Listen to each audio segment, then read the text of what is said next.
Bonjour et bienvenue à notre tout nouveau tuto Check ça. Aujourd'hui, on s'intéresse au jeu Dali le renard qui va nous donner un petit parfum de printemps. Dali le renard est un jeu pour les enfants, les petits cocos à partir de 5 ans, pour 2 à 4 joueurs, des parties rapides d'environ 15 minutes. La thématique, c'est qu'il faut ramasser des œufs, donc en prévision de Pâques, ça peut être très intéressant comme petit jeu. Dali le renard vient dans une belle boîte rectangulaire et à l'intérieur, on découvre un poulailler. Il y a 6 couleurs d'œufs différents. Pour chacune des couleurs, on a 6 œufs qui sont cachés à l'intérieur du poulailler et nous avons aussi 3 dés.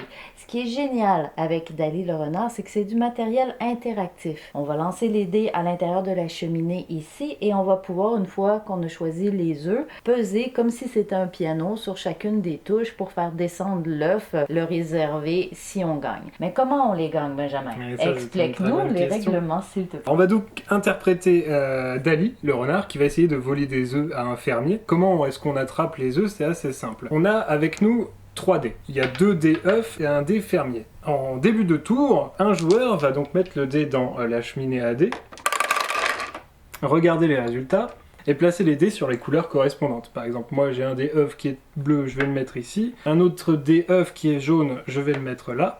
Et ici, mon dé fermier m'indique où se trouve le fermier et quelle porte il va bloquer. Le joueur a donc le choix de prendre un œuf. Ça peut être l'œuf jaune puisqu'il a tiré le dé jaune. Ça peut être l'œuf bleu puisqu'il a tiré le dé bleu. Mais aussi ça peut être l'œuf qui mélange les deux couleurs, c'est-à-dire le jaune et le bleu, ici le vert. En tant que joueur, je vais choisir de prendre l'œuf vert. Pour le prendre, je vais appuyer sur la petite portière.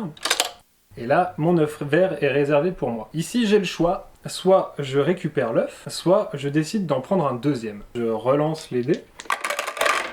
Là, ce qu'il faut comprendre, c'est que l'œuf vert est réservé, on ne peut plus le prendre. Et plus ça va avancer dans sa manche à Benjamin, moins il va y avoir de choix. Et le fermier ne doit pas du tout attraper Dali le renard. Donc s'il reste juste une porte à la fin où il y a seulement le fermier, Benjamin aura perdu sa manche. C'est ça, exactement. Et si j'ai perdu ma manche, j'ai perdu tous mes œufs. Puisque là, les œufs, je les ai pas récupérés, ils sont réservés pour moi. Donc là, par exemple, j'ai fait un deuxième lancer. Ouais. J'ai l'œuf bleu également, donc ça m'aide pas beaucoup puisque ça me laisse qu'un seul choix, et le fermier est sur le jaune, donc là je n'ai le choix que de prendre l'œuf bleu.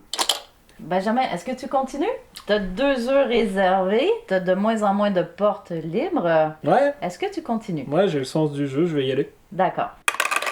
Donc là, l'œuf jaune, je le pose ici. Mon fermier se trouve sur le orange. J'ai un œuf bleu, mais qui a déjà été réservé, donc je peux pas le prendre. Là, ça devenait serré, parce que la seule possibilité pour Benjamin, c'est de prendre l'œuf jaune. Je le prends, puis je suis complètement fou, j'y retourne une 4e fois. Ok. On peut le faire autant de fois qu'on veut. À l'œuf jaune, le fermier se trouve sur le orange, et l'œuf rouge, j'ai encore la possibilité de prendre un œuf, donc j'y vais. Et je vais m'arrêter là. Donc je récupère tous les œufs.